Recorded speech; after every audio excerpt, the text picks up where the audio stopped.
Hello, DSP mutual fund में आपका स्वागत है। आज हम एक और पैसिव इन्वेस्टमेंट ऑप्शन के बारे में डिस्कस करेंगे। एक्सचेंज ट्रेडेड फंड्स या ईटीएफ्स स्टॉक एक्सचेंज पर ट्रेड किए जाने वाले इन्वेस्टमेंट फंड्स होते हैं जो शेयर्स की तरह ट्रेड किए जाते हैं। ये फंड्स किसी विशेष इंडेक्स, कमोडिटी, बॉन्ड या एसेट बास्केट को ट्रैक करने के लिए डिजाइन किए गए होते हैं। ETF का मेन गोल उसके अंडरलाइंग बेंचमार्क के रिटर्न्स को ट्रैक करना होता है। इसी वजह से इन्वेस्टर्स को एक्टिव पार्टिसिपेशन के बिना एक डाइवर्स पोर्टफोलियो का एक्सपोजर मिलता है। कुछ फेमिलियर लगा? यस। ETFs के specifications and qualities index fund से सिमिलर हैं। ETFs भी पैसिव इन्वेस्टमेंट ऑप्शन है और यही इंडेक्स फंड्स और ETFs के अट्रैक्शन का मेन रीजन है। इन्वेस्टर्स को ईज ऑफ इन्वेस्टमेंट और कॉस्ट एफिशिएंसी अट्रैक्ट करती है।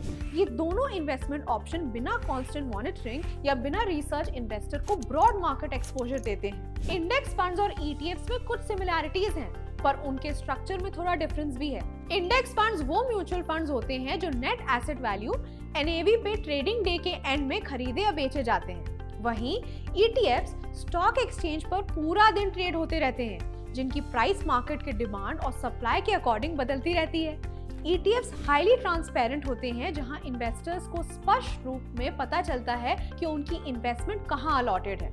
इंडेक्स फंड्स और ETFs के बीच एक और स्पेसिफिक डिफरेंस ये है कि वो किस प्लेटफॉर्म के थ्रू ट्रेड किए जाते हैं। Index funds generally fund companies और ब्रोकरेज प्लेटफॉर्म्स के थ्रू खरीदे और बेचे जाते हैं और ETFs को स्टॉक एक्सचेंज पर इंडिविजुअल शेयर्स की तरह ट्रेड किया जाता है। इसी वजह से ये ज्यादा फ्लेक्सिबल होते हैं, क्योंकि इन्वेस्टर्स मार्केट प्राइस में मार्केट ड्यूरेशन में ट्रेड कर सकते हैं। दोनों ETFs और इंडेक्स फंड्स आपको दो तरीके से इनकम दे सकते हैं। एक, जब आपके इन्वेस्टमेंट का प्राइस बढ़ता है, और दूसरा, जब आपको कुछ डिविडेंड मिलता है। दोनों फंड्स के ऑपरेशंस में भी डिफरेंस है। अगर आपको स्टॉक मार्केट का एक्सपीरियंस है तो ETFs में ट्रेडिंग करना आपके लिए आसान होगा।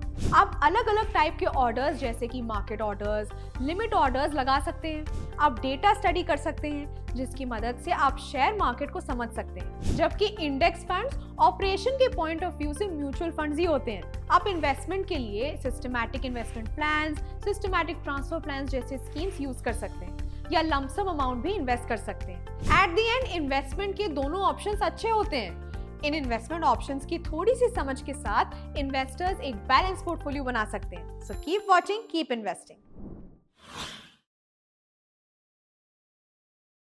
Mutual fund investments are subject to market risks. Read all scheme-related documents carefully.